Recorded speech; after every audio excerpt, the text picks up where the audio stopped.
गलियों गलियों में मुझे ढूंढोगे तो याद आऊंगा, जब भी इस शहर को लौटोगे तो याद आऊंगा। तुम मेरी आंख के तेवर ना बुला पाओगी, अनकही बात को समझोगे तो याद आऊंगा। हमने खुशियों की तरह दुख भी इकट्ठे देखे।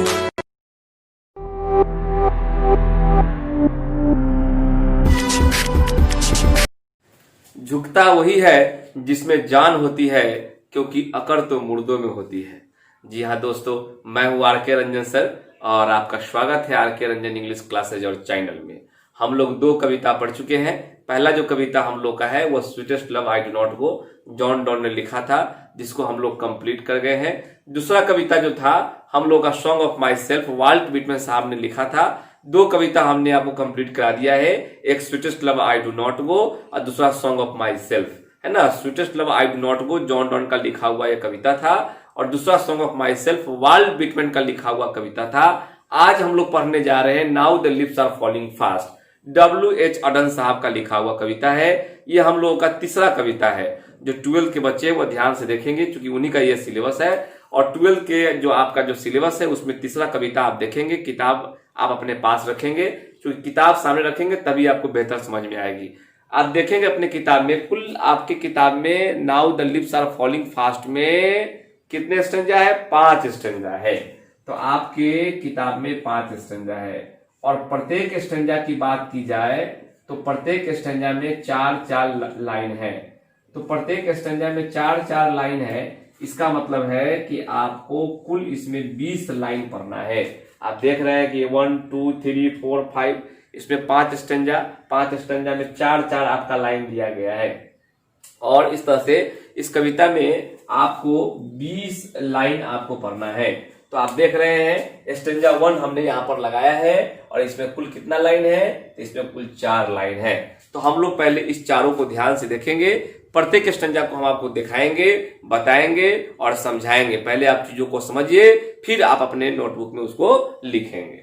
आइए, कह रहा है कि now the lips are falling fast. ये लिखने वाले हैं W.H. अडन। इनका जन्म हुआ है 1907 में और देहांत हुआ है 1973 में। इनका डेट ऑफ बर्थ और डेट ऑफ डेथ दोनों याद रखना है। इनका जन्म कब हुआ और मृत्यु कब हुआ। तो 1907 में इनका जन्म हुआ है और 1973 में इनका मृत्यु हुआ है, ये भी बात याद रखना है। हम प्रत्येक कविता का आपको क्वेश्चन आंसर भी कराएंगे और प्रत्येक राइटर के बारे में विशेष हम वीडियो बनाएंगे। जैसे W.H. अडन के बारे में हमको बहुत आप लोगों से बात करना है तो इसके बारे में हम स्पेशल वीडियो बनाएंगे। जॉन डॉन के बारे में स्पेशल वीडियो बनेगा। वाल्ट विटमैन के बारे में, W.H. अडन के बारे में, प्रत्येक राइटर के बारे में हम स्पेशल वीडियो बनाएंगे क्योंकि क्वेश्चन यहां से भी पूछता है। फिलहाल हम लोग इनका लिखा हुआ कविता now the lips are falling fast को कंसंट्रेट करेंगे, उसको ध्यान से देखेंगे। तो W.H. अडन का लिखा हुआ कविता now the lips are falling fast. आप जानते हैं कि नाउ मतलब होता है अब, लिप्स मतलब होता है पतियां, आर फॉलिंग फास्ट अभी जो है पतियां बहुत तेजी से गिर रहे हैं। कवि का यहाँ कहने का तात्पर्य है कि इन दिनों लोग बहुत तेजी से मृत्यु के गाल में समा रहे हैं, जा रहे हैं, लोग बहुत तेजी से मर रहे हैं। तो आइए कवि का कहने का भाव हम लोग समझे और पकड़े। कहता है कि now the lips are falling fast. कवि यहाँ पर कहते हैं कि अभी जो है, अभी लिप्स मतलब पत्तियां, लिख दिए हैं पत्ते। जो बच्चे का हिंदी गड़बड़ है वो अपना लिख लेगा, हम बगल में हिंदी लिख देते हैं नीचे में ताकि आपका वर्ड भी थोड़ा कंट्रोल हो। तो अभी जो है लिप्स आर फॉलिंग, अभी जो है पत्तियां गिर रही है फास्ट, तेजी के साथ। मतलब इन मौसम में इन दिनों पत्तियां बहुत तेजी से गिर रही है। Nurses flowers will not last. अच्छा, नर्सेस फ्लावर समझिए, नर्स एक प्रकार का फूल भी है। तो नर्स नामक पेड़ के नीचे उगने वाले जो छोटे छोटे पौधे होते हैं, छोटे छोटे जो फूल होते हैं, वो भी अब नहीं बच पा रही है, वो भी खत्म हो जा रही है। और उस नर्स नामक के जो पौधा है उसके नीचे जो छोटे छोटे फूल होते हैं वो तो नहीं बच पा रहे हैं, लेकिन उनको सहारा देने वाले जो बड़े बड़े वृक्ष है वो भी नहीं बच पा रहे हैं, वो भी खत्म हो जा रहे हैं, वो भी टूट जा रहे हैं। तो कह रहा है कि nurses flower will not last, मतलब नर्स नामक पेड़ के नीचे उगने वाले जो फूल होते हैं और ये छोटे छोटे फूल को जो सहारा देने वाले जो नर्स नामक पौधे होते हैं, पेड़ होते हैं, विल नॉट लास्ट, वो भी अब नहीं बच पा रहे हैं, वो भी अब टूट जा रहे हैं, टूट कर गिर जा रहे हैं। कभी कहते हैं कि nurses to the grave are gone. आप जानते हैं कि जो बच्चों को खिलाती है, जो बच्चों को सेवा सत्कार करती है, बच्चों को जो लालन पालन करती है, उसको हम लोग नर्स कहते हैं। तो कभी यहाँ राइटर कहते हैं, कभी कहते हैं कि नर्सेस टू द ग्रेव, जो बच्चों को खिलाने वाली जो नर्सेज है, सेविका है, जो सेवा करने वाली है, आर गॉन, वो भी जो है अब कब्र में जा चुकी है। आप ग्रेस मतलब समझते हैं ना, कब्र, वो भी जो है अब कब्र में जा चुकी है। तो बच्चों को खिलाने वाली जो नर्सेज होती है, nurses to the grave, nurse कहाँ चली गई? कब्र में चली गई। आर गॉन मतलब बच्चों को खिलाने वाली है ना, लालन पालन करने वाली स्त्री नर्स भी अब जो है कब्र में जा चुकी है, खत्म हो चुकी है, मर चुकी है, मृत्यु के काल में जा चुकी है, काल के गाल में समा चुकी है। कहता है कि and the prams go rolling on. प्राम्स जानते हैं, जो बच्चा को बैठाकर झूला जो होता है, जिस पर लोग झूला झुलाता है या चलाता है, घुरकाता है, तो बच्चा को बैठाने वाला जो 4 पहिए वाला जो गाड़ी होता है, उसको लोग प्राम्स कहते हैं। बच्चों की झूला गाड़ी आप कह सकते हैं। तो राइटर का कहना है कि अभी जो बच्चा जिसमें बैठकर झूलता था, वह गाड़ी भी जो है खाली लुढ़क रही है। कह रहा है कि and the prams go rolling on, मतलब बच्चों की झूला जो गाड़ी है वो भी क्या कर रही है? खाली, उसमें बच्चा ही नहीं है, खाली जो है वो भी लुढ़क रही है, वो भी चल रही है। तो बहुत जबरदस्त कविता है। फिर से एक बार आपको समझाने का मैं प्रयास करता हूं। कभी कहते हैं कि अब जो है पत्ते बहुत तेजी से गिर रहे हैं, और जो नर्स नामक जो पौधे हैं, उसके नीचे जो छोटे छोटे फूल होते हैं, उसको सहारा देने वाले जो बड़े बड़े वृक्ष हैं, वो सब भी अब टूट कर गिर चुके हैं। और बच्चों को खिलाने वाली जो नर्स होती है, वो भी अब कब्र में जा चुकी है। और बच्चा का जो गाड़ी होता है, झूला गाड़ी होता है, वो भी बच्चा के बगैर खाली जो है लुढ़क रहा है। तो इस तरह का माहौल अभी बना हुआ है कि लोग जो है बीमारी के कारण, भूखमरी के कारण, या अन्य किसी भी अत्याचारी के कारण, है ना, अत्याचार के कारण मानव बहुत तेजी से मृत्यु के काल में जा रहा है, समा रहा है। अकेलापन भी एक बीमारी है। इस कविता में W.H. अडन जो है वह ह्यूमन से, मानव से रिक्वेस्ट करते हैं कि मानव को एक आशावादी होना चाहिए। दिन कैसा भी हो, है ना, स्थिति कैसी भी हो, मानव को एक इच्छा रख के आगे बढ़ना होगा, और मृत्यु तो अंततः आनी आनी है, वो सबको पता है। तो आप इसको लिखें, इसके भाव को जो हमने बताया, इसके हिंदी में जो मैं बोल रहा हूं उसको भी आप लिख लेंगे, क्योंकि हम लोग अगले स्टेंजा की ओर बढ़ेंगे। राइट डाउन फास्ट, तेजी में लिखिए आप लोग इसको।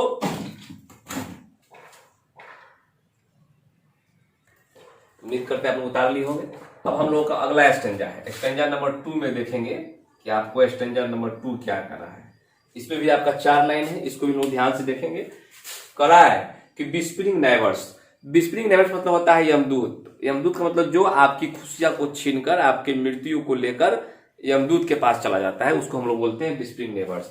उसको बोलते हैं मैसेंजर ऑफ डेथ, वह मृत्यु का मैसेंजर होता है। करा है कि whispering ग्लैड्स।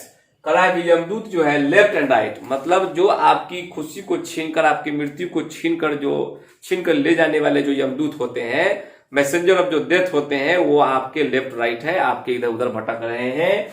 Plug us from the real delight, जो हम लोगों से, मानव से रियल डिलाइट, वास्तविक खुशियों को, वास्तविक प्रसन्नता को क्या करना चाहता है? प्लक अस फ्रॉम, हम लोगों से छीन लेना चाहता है, तोड़ लेना चाहता है और लेकर चला जाना चाहता है।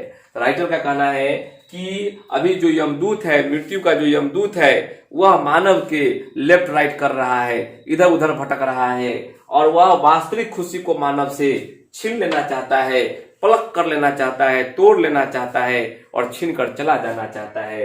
एंड एक्टिव हैंड्स, और जो लोग कभी सक्रिय थे, जो लोग कभी क्रियाशील थे, जो लोग का हैंड क्या था? एक्टिव था, जो काम कार्य करते थे, जो लोग कभी क्रियाशील थे, मस्ट फ्रीज, वह आज बर्फ की भांति बहुत ठंडा पड़ गए हैं।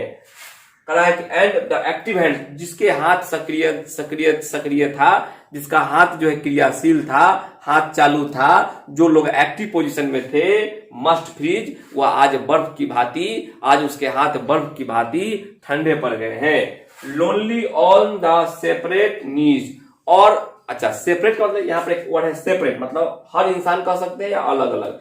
आज हर इंसान क्या कर रहा है? आज हर इंसान अकेला घुटनों के बल बैठा हुआ है। अकेलापन भी एक प्रकार का बीमारी है। तो आज हर इंसान अकेला घुटनों के बल बैठा हुआ है। आप जानती हैं लोनली मतलब क्या होता है, अकेला, ऑन द सेपरेट, हर इंसान कहिए या अलग अलग, हर इंसान अलग अलग जाके बैठा हुआ है, निज घुटनों के बल बैठा हुआ है। उसको समझ में नहीं आ रहा है कि क्या करे और क्या ना करे। इसीलिए इस कविता के लास्ट में मानव को कवि ने कहा है कि मानव को ऑप्टिमिस्टिक होना चाहिए, मानव को जो है एक आशावादी इंसान होना चाहिए और बनना चाहिए। आप जो बताया गया है एक बार फिर से आप सुन लीजिए, है ना। राइटर कवि कहते हैं कि यमदूत जो है हम लोग लेफ्ट राइट जो है घूम रहा है, वह हमारे वास्तविक रियल डिलाइट को, वास्तव खुशी को छीन लेने के लिए हम लोग लेफ्ट राइट कर रहा है। और जो लोग कभी क्रियाशील थे, वह लोग जिसकी हाथें कभी क्रियाशील थी, सक्रिय थे, उसकी हाथें आज बर्फ की भांति ठंडे पड़ गए हैं, उसका हाथ आज बर्फ की भांति ठंडे पड़ गए हैं। और हर इंसान अकेला जो है घुटनों के बल अलग अलग बैठा हुआ है। यह एक प्रकार का बीमारी भी है, अलग अलग बैठना, अकेला पर रहना एक प्रकार का बीमारी है। कवि ने, राइटर ने ऐसा बताया है। तो उम्मीद करते हैं आप समझ गए होंगे। ये आपका सेकंड स्टेंजा है, आप इसको तेजी से लिखिए, फिर अगला स्टेंजा में हम लोग काम करेंगे। Write down fast.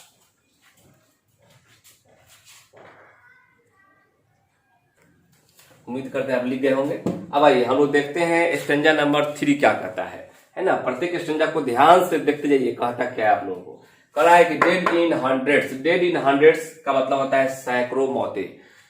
जो कविता है, कविता के अर्थ के अनुकूल, कविता के भाव के अनुकूल जो हिंदी निकलता है, उस हिंदी को मैं आपको देने का काम करता हूं, देने का प्रयास करता हूं। कह रहा है कि डेड इन हंड्रेड्स, यहां पर इसका हिंदी क्या होगा, सैकड़ों मौतें। एट द बैक, हमने लिखा का पीछा करता हुआ या करती हुई, ऐसा मैंने क्यों लिखा आप देखिए समझ जाएंगे तुरंत। फॉलो वुडन, फॉलो वुडन का मतलब क्या होता है, लकड़ी का बना हुआ ताबूत को हम लोग फॉलो वुडन कहते हैं। लिखा हुआ है follow wooden. In our track, in our track का मतलब होता है यहाँ पर राह, रास्ता, हमारी रास्ता।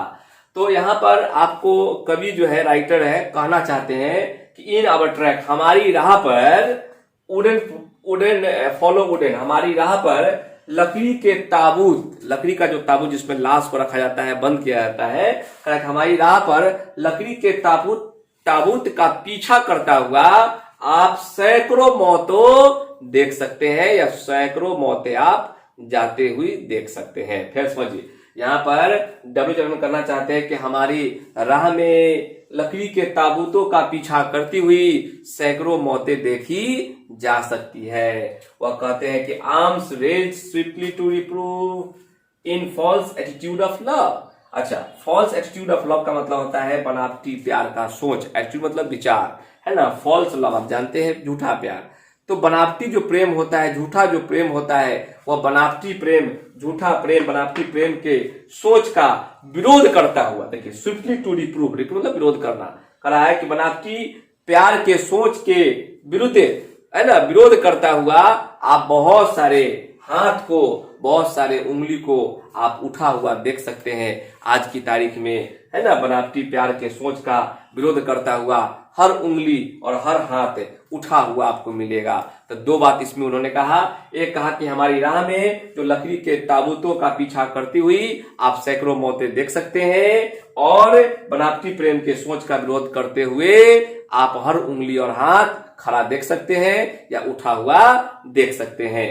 अच्छा, झूठा प्रेम कहने का क्या मतलब है।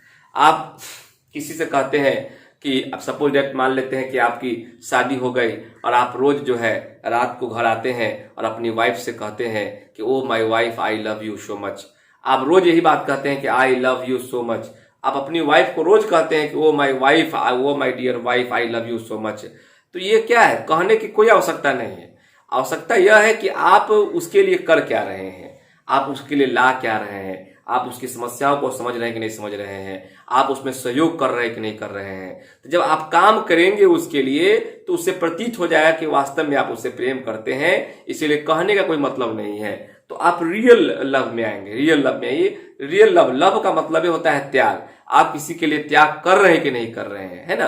तो जो आप सेक्रीफाइस कर रहे हैं, त्याग कर रहे हैं, उसी का नाम है लव। प्रेम लेने का नाम नहीं है, प्रेम देने का नाम है। इसीलिए राइटर ने कहा कि बनावटी जो प्यार आज के तारीख में जो चल रहा है समाज में, जो लोग लेने कर रहा है, वो प्रेम नहीं है, वो तो एग्जीबिशन है, दिखावटी प्रेम है। प्रेम तो सेक्रीफाइस है, बलिदान है, वो तो बलिदान की प्रतीक है, the symbol of the sacrifice. तो बनावटी प्रेम की, बनावटी प्यार का जो सोच है, बनावटी प्यार का जो सोच है उसका विरोध करते हुए आप हर उंगली हाथ को खड़ा देख सकते हैं या उसके विरुद्ध में उठा हुआ पा सकते हैं और देख सकते हैं। तो कमाल का ये था। अब हम लोग स्टेंजा 4 को देखेंगे। आप इनको लिखिए और जो मैं उसका हिंदी बता रहा हूं, मैं जो इस लाइन का हिंदी बता रहा हूं, आप भी उसको लिखने का काम करें। मैंने कहा कि हमारी राह पर लकड़ी के ताबूतों का पीछा करती हुई आप सैकड़ों मौतें देख सकते हैं। फिर हमने आपको कहा कि बनावटी प्यार के सोच का विरोध करता हुआ आप हर हाथ और हर उंगली को उठा हुआ देख सकते हैं। जो इसका मैं हिंदी बता रहा हूं आप उसको लिखते चलिए, तब जाके लाइन क्लियर होगा। आपको ये भी ध्यान देना होगा कि जो dead in hundreds at the back है, ये किस कविता का लाइन है, इसको लिखने वाले कौन है। तो एग्जाम में दे देगा आपको कि arms raise strictly to reprove in false love, in false attitude of love, ये दे देगा। ये चारों लाइन आपको दे देगा और कहेगा बताइए कि इसको लिखे कौन है। तो W.H. अडेन लिखे हैं। आप जानिएगा तब ना कि ये 4 लाइन जो है किस कविता का है, उसके लिखने वाले कौन है। इसलिए लाइन को भी ध्यान से देखिए। तो पहले 1-2 दफा देखिए, फिर लिखिए कॉपी में, है ना। किताब आपके पास होना चाहिए। आप देखेंगे ये जो आपका किताब है, यही ना आपका किताब है, ये किताब देखिए। आप यहाँ देख सकते हैं कि यहाँ पर है ना पेड़ जो है, पत्ती जो है झड़ा हुआ है। एक वृद्ध व्यक्ति है। 1 2 3 4 5 स्टेंजा आपको पढ़ना है। 1 2 3 स्टेंजा हो गया है, अभी 2 स्टेंजा और आपको हम पढ़ाएंगे। तो किताब भी आपके सामने होना चाहिए, तब जाकर आपको बेहतर समझ में आएगा। राइट एंड फास्ट, आप इसको तेजी से लिखिए। उम्मीद करते हैं आप लिख गए होंगे। ये आपका चौथा स्टेंजा है। कह रहा है कि starving through the leafless wood, trolls मतलब होता है भूखे दरिंदे, रन स्कॉल्डिंग मतलब गुर्राते हुए, फॉर देयर फूड अपने भोजन के लिए। तो यहाँ पर W.H. अडेन आपको कहना चाहते हैं कि जो भूखे दरिंदे जो लोग हैं, जो जंगल में भटक रहे हैं, जो भूखे दरिंदे लोग हैं, जो अपने भोजन के लिए गुर्राते हुए बिना पत्तों वाले जंगल के बीच क्या कर रहे हैं, स्टार्विंग कर रहे हैं, घूम रहे हैं, भूखे प्यासे घूम रहे हैं। फिर से सुनेंगे। यहाँ पर स्टार्विंग मतलब कह सकते हैं भूखे प्यासे घूमना, है ना। तो कह रहा है कि जो ट्रॉल्स लोग हैं, जो ट्रॉल्स हैं, जो भूखे दरिंदे जो लोग हैं, या स्टार्विंग मतलब कह सकते हैं भूखे दरिंदे लोग, है ना।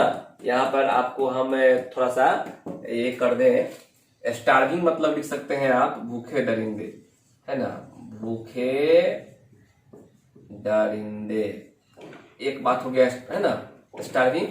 अब यहाँ जो भूखे दरिंदे जो लोग हैं, थ्रो द लीफलेस वुड मतलब लीफलेस जिसमें पत्ता नहीं होता है, तो बिना पत्तों वाले जंगल के भी कहते हैं लीफलेस वुड, मतलब ऐसा जंगल जिसमें पेड़ हो लेकिन उस पेड़ में पत्ती नहीं हो।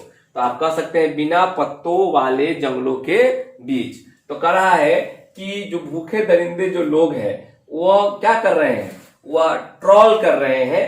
ट्रॉल मतलब एक दैत्य भी होता है, ट्रॉल कर रहे हैं, वो घूम रहे हैं, टहल रहे हैं, है ना। और गुर्राते हुए वो टहल रहे हैं, क्या कर रहे हैं, वो गुर्राते हुए वह क्या कर रहे हैं, टहल रहे हैं, चल रहे हैं, फॉर देयर फूड अपने भोजन के लिए।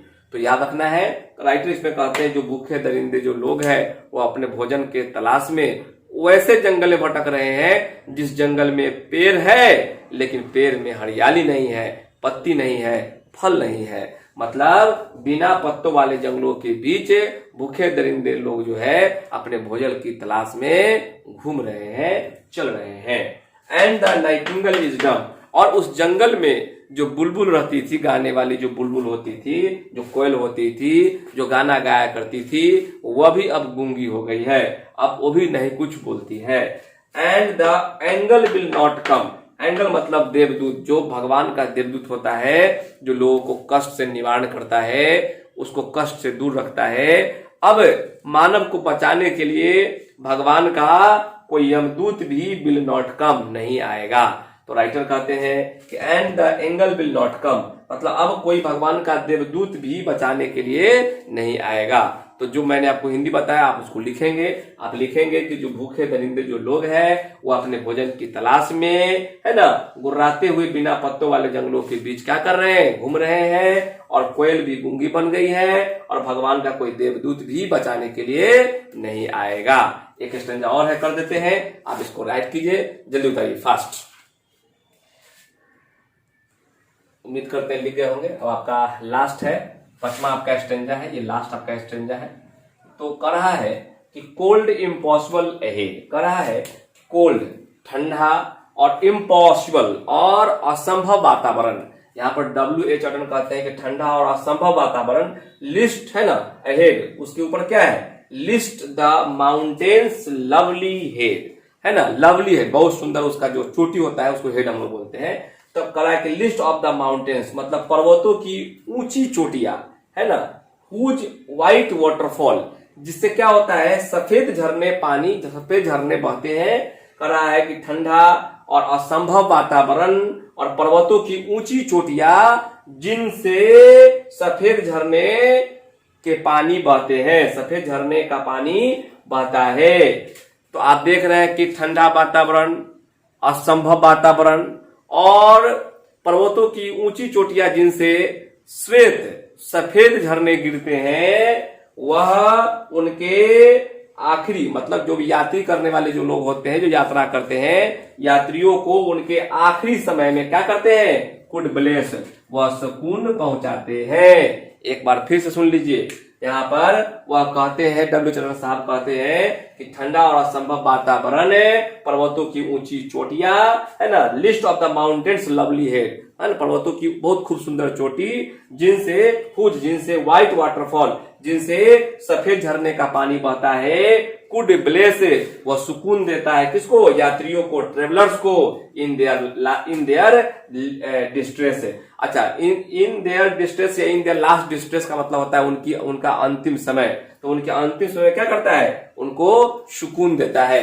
आप अपने किताब का जो लाइन देखेंगे तो वो लिख दिया है यहाँ पर, travellers in their last distress होगा। यहाँ पर सॉरी आपका लास्ट छूट गया है, यहाँ पर आप दे दीजिए लास्ट, कहता है लास्ट डिस्ट्रेस, है ना। तो आप क्या समझे, लास्ट डिस्ट्रेस। तो अंतिम समय में वह क्या करता है, वह लोगों को सुकून देता है। फिर से एक बार देख लीजिए, कह रहा है कि ठंडा और असंभव वातावरण, पर्वतों की ऊंची चोटियां जिनसे सफेद झरने का पानी बहता है, वह सुकून देता है किसको, सुकून पहुंचाता है यात्रियों को उनके आखिरी समय में, in their last distress, last मतलब अंतिम और डिस्ट्रेस मतलब क्या होता है, यात्रा कहिए, उनके अंतिम यात्रा में यात्रियों को क्या करता है, सुकून पहुंचाता है। मतलब यह है कि मानव को एक आशावादी होना चाहिए। आप देखते हैं कि मानव मर भी जाता है, फिर भी उसकी आत्मा की शांति के लिए लोग बहुत सारा पूजा पाठ करवाते हैं, भोज भंडारा करते हैं। तो ये सब चीज तो आप जानते ही समाज में होता है। तो मरने के बाद भी लोग जो है आत्मा की शांति के लिए काम करते हैं। यहाँ तो आदमी जो है अंतिम क्षण में है, यात्री अपने अंतिम समय में है, और उस समय में भी वो ऐसा दृश्य देखना चाहता है जिससे उसको सुकून पहुंचे, सुकून मिले। तो कवि कहते हैं कि यह ठंडा और असंभव वातावरण और पर्वतों की ऊंची चोटियां जिससे श्वेत प्रकाश के झरने गिरते हैं, जो यात्रियों को अपने अंतिम समय में सुकून पहुंचाने का काम करती है। अर्थात मानव को एक आशावादी होना चाहिए। तो इस कविता को हम लोगों ने पढ़ा है, लेकिन इस कविता में जो क्वेश्चन आंसर है वो भी मैं कराऊंगा, है ना। और इसके जो राइटर है WH अटन साहब, उनके बारे में भी मैं आपसे चर्चा करूंगा, उनका मैं स्पेशल वीडियो बनाऊंगा। तब तक आपका 3 कविता हो गया है। एक हो गया है sweetest love I do not गो, दूसरा हो गया है सॉन्ग ऑफ माई सेल्फ, और तीसरा आज हमने आपको कराया जिसका नाम है now the lips are falling fast. ये तीनों कविता को आप ध्यान से देखते रहिए। जो इसके पिछले वाला वीडियो नहीं देखे होंगे 2 कविता का, वो देख लेंगे। जो न्यू बच्चे हैं वो चैनल को पहले सब्सक्राइब कर लेंगे, बेल आइकन दबा देंगे, ताकि हर वीडियो का नोटिफिकेशन उनको समय से मिलता रहे। अभी इस चैप्टर में जो महत्वपूर्ण वर्ड है मैं उसको आपको देने का काम करूंगा। आप पहले इसको लिखिए, राइट डाउन फास्ट, इसको तेजी से लिखिए। आइए इसमें देखते हैं जो कुछ थोड़ा बहुत वर्ड है। 15-16 वर्ड हमने आपको देने का काम किया है, और तमाम वर्ड आपको आता है। चूंकि आप कविता पढ़ लिए हैं तो बिल्कुल आपको निस्संदेह ये चीज आपको याद हो गया होगा। एक बार थोड़ा सा मेरे साथ साथ आप लोग देख लीजिए। कह रहा है कि नर्सेस फ्लावर्स, नर्सेस फ्लावर्स का मतलब होता है flower growing under a supporting tree. ऐसा पेड़ जो सपोर्टिंग ट्री हो, जो बड़ा पेड़ हो, जिसके नीचे में, जिसके अंडर में क्या कर रहा है, वह फूल का पौधा पनप रहा है, बढ़ रहा है, उससे हम लोग नर्स कहते हैं, है ना। करा है कॉल्ड नर्स। नर्स नामक पेड़ के नीचे उगने वाले फूल को हम लोग क्या कहते हैं, नर्सेस फ्लावर कहते हैं, जिसकी चर्चा आपको कविता में हुआ है। कह रहा है कि प्राम्स, प्राम्स का मतलब होता है कि पेराम्बुलेटर, पेराम्बुलेटर, पेराम्बुलेटर मतलब होता है 4 पहियों वाली बच्चा का गाड़ी। पेराम्बुलेटर किसको कहते हैं? जिसमें 4 पहिया हो, जो बच्चा उसमें बैठकर खेलता है, उसको हम लोग क्या बोलते हैं? पेराम्बुलेटर कहते हैं। 4 पहियों वाली बच्चा को गाड़ी को हम लोग प्राम्स कहते हैं। तो प्राम्स की चर्चा आपकी कविता में हुआ है। इसको हम लोग पेराम्बुलेटर भी कहते हैं। एक और वर्ड जान जाइए आप लोग। अच्छा, लास्ट मतलब होता है, लास्ट मतलब वैनिश, मतलब क्या होना? खत्म हो जाना, समाप्त हो जाना। तीसरा आपका एक चौथा वर्ड लीजिए, यहाँ तीसरा है, देखिए चौथा वर्ड हो जाएगा। एक यहाँ नया वर्ड है, क्योंकि नंबरिंग फिर ठीक करना होगा, आप ऐसे याद रखिए। Whispering neighbours. विस्परिंग नेबर्स मतलब होता है मैसेंजर ऑफ डेथ, है ना, जो आपकी मृत्यु को लेकर छीन कर ले जाने वाला होता है, मैसेंजर होता है, मैसेंजर ऑफ डेथ, उसको यमदूत कहते हैं। उसी को हम लोग विस्परिंग नेबर्स कहते हैं। अच्छा, अगला वर्ड है आपका प्लक। प्लक मतलब होता है टेक अवे, मतलब छीन लेना, हटा लेना, है ना, हटा देना, उसको हम लोग टेक अवे कहते हैं, उसको प्लक कहते हैं। जैसे आप लोग जाते हैं गार्डन में फूल को तोड़ लेते हैं, तो फूल का तोड़ना मतलब प्लक उसको बोलते हैं। प्लक मतलब तोड़ लेना या हटा देना, टेक अवे। अच्छा, डिलाइट मतलब होता है हैप्पीनेस, उसको हम लोग खुशियां कहते हैं। इसका हो गया चर्चा। फ्रीज मतलब होता है बिकम कोल्ड आफ्टर डेथ, मरने के बाद मानव का शरीर या मानव कैसा हो जाता है? बिल्कुल ठंडा हो जाता है, उसी को हम लोग बोलते हैं फ्रीज या बिकम कोल्ड आफ्टर डेथ, ठंडा पड़ जाना। इसका भी चर्चा आपकी कविता में है। स्विफ्टली मतलब स्टिफली, स्टिफली मतलब होता है डिफिकल्ट वे, कठिन राह को हम लोग स्टिफली कहते हैं। स्टिफली का भी वर्ड आपका यूज हुआ है। रिप्रूव, रिप्रूव मतलब होता है रिव्यूक, रिव्यूक मतलब क्या होता है? डांटना, डांट फटकार लगाना, उसको हम लोग क्या बोलते हैं? रिव्यूक बोलते हैं। तो रिव्यूक भी कह सकते हैं, और रिप्रूव का आपका कविता में यूज हुआ है। वुडन का मतलब होता है इन वुडन कफिन। वुडन कफिन का मतलब होता है लकड़ी की ताबूत, जिसमें लाश को रखा जाता है, आप देखे होंगे, है ना, जिसमें सैनिक वाला मरता है तो उसको रख के लोग लाता है। स्टार्विंग का मतलब होता है विदाउट ईटिंग, मतलब बिना खाए हुए, उसको भूखा कहते हैं ना, भूखा, दरिंदा कह सकते हैं। तो स्टार्विंग मतलब क्या होता है? भूखा, आप कह सकते हैं। अच्छा, ट्रॉस मतलब क्या होता है? विग्ड, है ना, विग्ड एंगल। यहाँ पर हम लोग क्या कहेंगे? विग्ड एंगल कहेंगे, विग्ड एंगल। एंगल मतलब ऐसा यमदूत जो क्या हो? बहुत दुष्ट हो। विग्ड एंगल मतलब बहुत ही दरिद्र, बहुत ही दुष्ट है। अगली क्रिएचर्स मतलब वह क्या हो? बहुत क्रूप जो है जीव जंतु हो, क्रिएचर्स हो। इसको हम लोग पिशाच कहते हैं, भूत कहते हैं, बैताल कहते हैं। तो एक भूत आप याद रखिए, भूत याद रहेगा, उसी को लोग क्या कहते हैं? पिशाच कहते हैं। आप इसको भूत के नाम से भी याद रख सकते हैं। तो ट्रॉस किसको कहेंगे? विग्ड एंगल कहिए या अगली क्रिएचर्स कहिए, उसको हम लोग क्या कहते हैं? पिशाच कहते हैं या भूत कहते हैं। इसमें कुछ और वर्ड देखिए, बर्मा वर्ड देखिए। स्कॉल्डिंग, स्कॉल्डिंग मतलब होता है थ्रेटनिंग, थ्रेटनिंग का मतलब होता है डराते हुए। एक होता है एंगल, एंगल किसे कहते हैं? तो गुड, वो अच्छा होता है, and kind messenger of God, वो भगवान का अच्छा और एक दयालु मैसेंजर होता है, उसे हम लोग देवदूत कहते हैं, भगवान का भेजा हुआ देवदूत, कि कोई देवदूत ही आकर मुझे बचा लिया, मतलब भगवान ही आकर मुझे बचा लिए, तो उसको हम लोग एंगल कहते हैं, good and kind messenger of God. Durga Puja में आप देखे होंगे पंडाल पर लिखा रहता है एंगल, है ना, तो वहां से भी देख के आप समझ सकते हैं, उसका मतलब देवदूत होता है ना। अगला वर्ड देखिए अहेड, अहेड मतलब होता है एडवांस, आगे बढ़कर, आगे बढ़कर। तो वहां राइटर आप देखे होंगे, ठंडा असंभव वातावरण और आगे बढ़ते हैं तो पहाड़ों की ऊंची चोटियां, जिनसे क्या होता है? श्वेत प्रकाश की जो है झील जो है गिरती है, वह भी यात्रियों को अपने अंतिम यात्रा में आशीर्वाद प्रदान करती है। तो कविता में इन तमाम चीजों का आपका यूज हुआ है। तो अहेड मतलब एडवांस, आगे बढ़कर। अच्छा, एक है ब्लेस, ब्लेस का मतलब होता है to attribute, to attribute good fortune to. Fortune मतलब क्या होता है? भाग्य होता है। कहा है कि bless to attribute good fortune to, मतलब यहाँ पर ब्लेस का मतलब हो जाएगा आशीर्वाद। ब्लेस मतलब आशीर्वाद देना भी होता है और आशीर्वाद भी होता है। लास्ट डिस्ट्रेस, लास्ट डिस्ट्रेस का मतलब होता है एंड ऑफ लाइफ, उसको बोलते हैं मृत्यु। तो हिंदी लिखिए, एंड ऑफ लाइफ का हिंदी क्या होगा? मृत्यु। तो आप देखिए लास्ट डिस्ट्रेस मतलब जब मानव एंड ऑफ लाइफ में होता है, मृत्यु की अंतिम मतलब लास्ट डिस्ट्रेस जब कर रहा होता है, अंतिम यात्रा जब होता है, उस समय में भी वह सुकून प्राप्त करना चाहता है, अच्छे दृश्य को देखना चाहता है, इसीलिए कवि ने मानव को आशावादी होना चाहिए ये बताया है। तो आपका इस तरीके से यह कविता द एंड हो गया, समाप्त हो गया। इस कविता में जो भी डिफिकल्ट वर्ड था, है ना, इंपॉर्टेंट वर्ड था, उसको हमने आपको देने का काम किया। हालांकि तमाम वर्ड आपको कविता पढ़ते पढ़ते याद हो गया होगा, तो आप इसको लिख लेंगे वीडियो को रोककर, और फिर हम लोग मिलेंगे अगले कविता में। 3 कविता हो गया है, चौथा कविता में हम लोग फिर मिलेंगे। चूंकि 3 कविता हो गया, ये तीनों कविता का आप ध्यान से देखिए, 10 कविता है, 200 कविता को मैं बारी बारी से पढ़ा दूंगा और 200 कविता का क्वेश्चन आंसर भी करा दूंगा और 200 कविता के जो राइटर है उसके बारे में मैं आपको ज्ञान दूंगा, नॉलेज दूंगा। क्योंकि राइटर के बारे से क्वेश्चन भी पूछता है, राइटर के बारे में भी जो है क्वेश्चन में पूछता है। इसीलिए राइटर का जन्म कब हुआ, देहांत कब हुआ, वो कौन कौन से किताब लिखे, है ना, और वह किन नामों से फेमस हुए। तो प्रत्येक राइटर के बारे में हमको अलग से वीडियो बनाना होगा, मैं आपको बना के दूंगा और क्वेश्चन आंसर का ही वीडियो बनेगा। फिलहाल आप कविता का आनंद लीजिए, फिर मिलते हैं अगले वीडियो में। तब अपना ध्यान रखिए। That's enough for today. Thank you, bye bye, take care.